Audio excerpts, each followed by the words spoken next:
আপনি কি কখনো ভেবে দেখেছেন কেন কিছু মানুষ খুব দ্রুত সফল হয়ে যায় আর কিছু মানুষ সারা জীবন চেষ্টা করেও মাঝামাঝি অবস্থায় থেকে যায়? শুধু কি পরিশ্রম?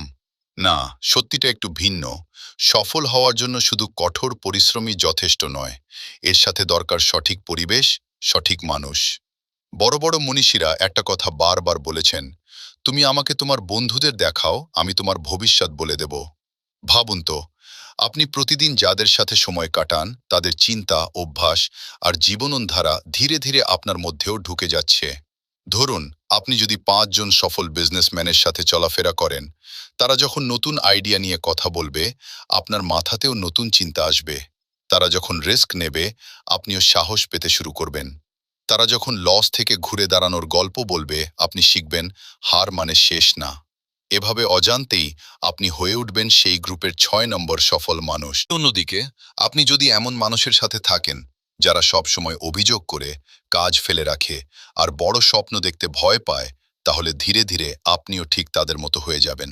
আপনার এনার্জি কমে যাবে, আপনার স্বপ্ন ছোট হয়ে যাবে। একটা জনপ্রিয় তত্ত্ব বলে, আমরা আমাদের আশেপাশে থাকা সবচেয়ে কাছের 5 জন মানুষের গড়।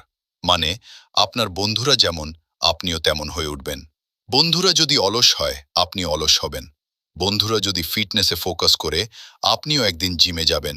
বন্ধুরা যদি বড় স্বপ্ন দেখে, আপনিও একসময় বড় কিছু ভাবতে শুরু করবেন। তাই আপনার সময় আর আপনার বন্ধুত্ব, এই দুইটা জিনিস খুব সস্তায় কাউকে দেবেন না। মনে রাখবেন, ঈগল কখনো হাঁসের সাথে উড়ে না। তাই আজই নিজেকে একটা প্রশ্ন করুন, আমি যাদের সাথে চলছি, আমি কি তাদের মতো হতে চাই? যদি উত্তর না হয়, তাহলে এখনই সময় আপনার সার্কেল বদলানোর। কারণ খারাপ সঙ্গ আপনাকে ধ্বংসের দিকে নিয়ে যাবে, আর সঠিক সঙ্গ আপনাকে সাফল্যের শিখরে পৌঁছে দেবে।